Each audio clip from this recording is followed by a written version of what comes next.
Danielle DuBois here at day 3 of Patriots training camp, and we have Nicole Yang, Patriots writer, to chat with us about day 3. Nicole, welcome. Thanks for having me. Now, the third day just wrapped up, as I said.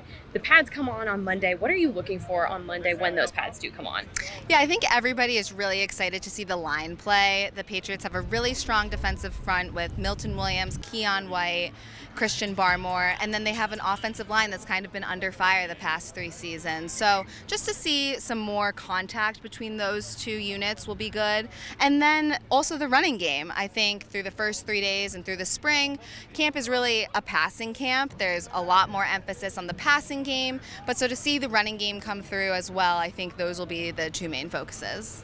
Now, you brought up that it is a passing game for the first few practices, and one of the big people that everybody has been talking about is Will Campbell, first-year rookie for the Patriots. Can you tell me what you're looking forward to seeing him on Monday, what he's going to do, and what you've seen from him so far?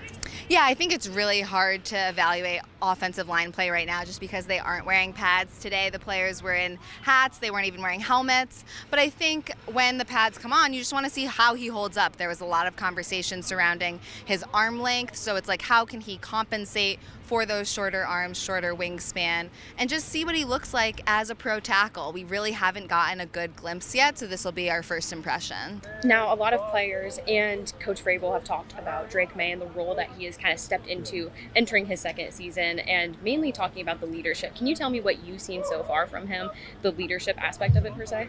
Yeah, so last year Drake comes in as a rookie. He's the backup to Jacoby Brissett. He doesn't really want to overstep those boundaries. He doesn't want to.